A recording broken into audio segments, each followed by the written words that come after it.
දකුණෙත් අම්බලන්ගොඩ බලපිටිය හික්කඩුව රත්ගම දොඩන්දුවේ මිනිස්සු විතරයි මේකේ රහදන්නේ. මේ තමයි ඇහෙනකොට දිව නලියන ගමේ බිලිං අච්චාරුව.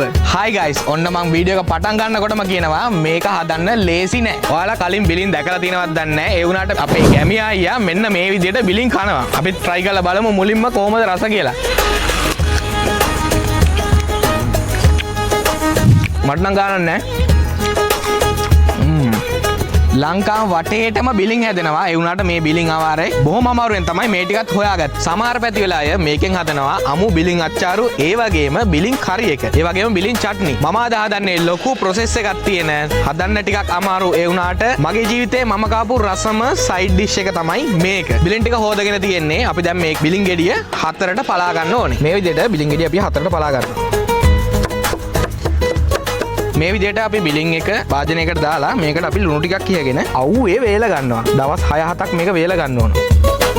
මං කියවනේ මේ බිලිං අවාරේ කියලා. ඒකෙන්ද මට හරිම චුට්ටයි හොයාගන්න පුළුවන් උනේ. මේ විදිහට අපි අවුවේ තියා ගන්නවා දවස් 7ක් විතර. මේක අපි කරන්නේ බිලිං වාරෙට. ඒ කියන්නේ අපිට ඕන තරම් බිලිං තියෙන කාලෙට අතිරික්තයක් හම්බුනාට පස්සේ අපේ පැතිවල කට්ටිය මේක මේ විදිහට වේලලා පස්සේ බිලිං අච්චාරු හදන්න තියා ගන්නවා. මේ තියෙන්නේ අපේ අම්මා දවස් 7ක් විතර අවුවේ වේලපු බිලිං ටික. මේක දැන් මම පිළියෙල කරගන්නවා බිලිං අච්චාරුව හදා ගන්න පුළුවන් විදිහට. අපි දැන් මේ විදිහට මැටි හට්ටියක් තියාගෙන මේකට දා ගන්නවා අපි වේලපු බිලිං ටික.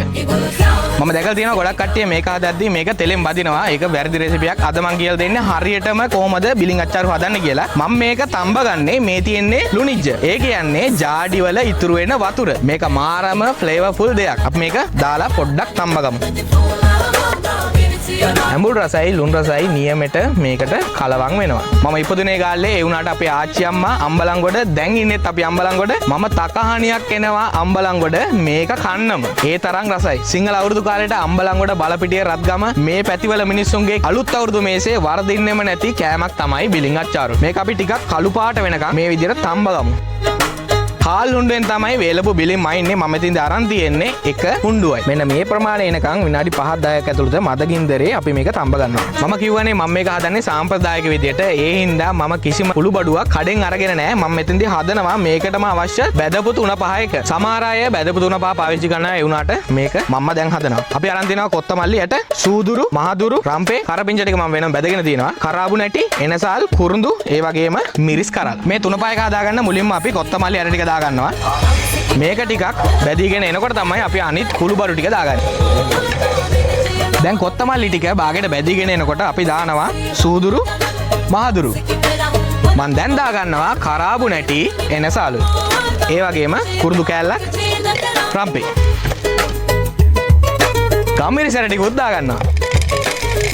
ඊළඟට වේලපු මිරිස්.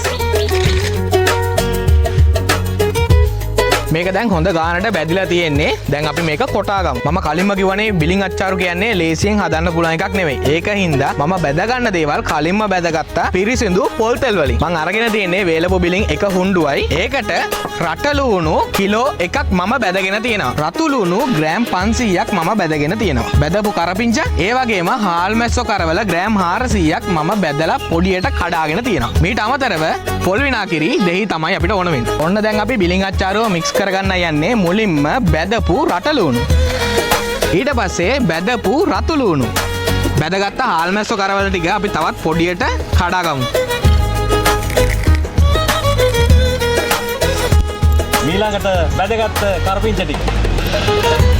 මේ තියෙන්නේ අපි බැදගෙන කුඩු කරගත්ත 3-5 එක. මේක මාරම සුවඳයි, මාව අතීතයට ගෙනියනවා වගේ. මේකෙන් අපි හැඳි 2-3ක් දාගමු. මේ 3 පහ මිශ්‍රයෙන් තමයි මේකට පුදුම රසක් සුවඳක් එන්නේ. ඊට පස්සේ දෙහි ඇඹුල්. දෙහිගිරි දෙයක් විතර දාගන්න. නැවුම් පොල් විනාකිරි අපි චූට්ටක් දාගමු. දැන් ඉතින් අනාගැලිල්ලක් තියෙන්නේ. අබා එන්න.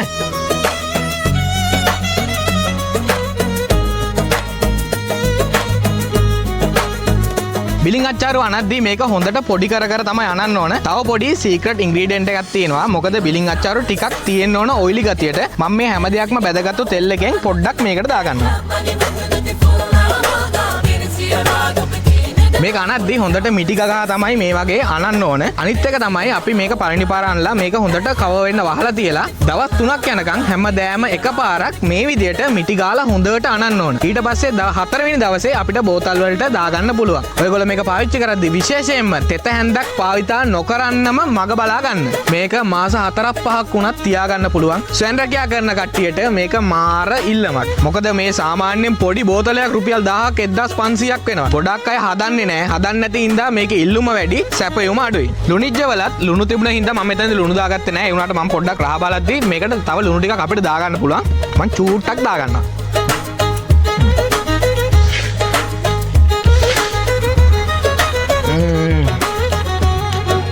දැනටමත් රසයි. ඒ වුණාට මේක සතියක් විතර හොඳට පරණ වෙන්න තමයි මේක රස වැඩි වෙන්නේ.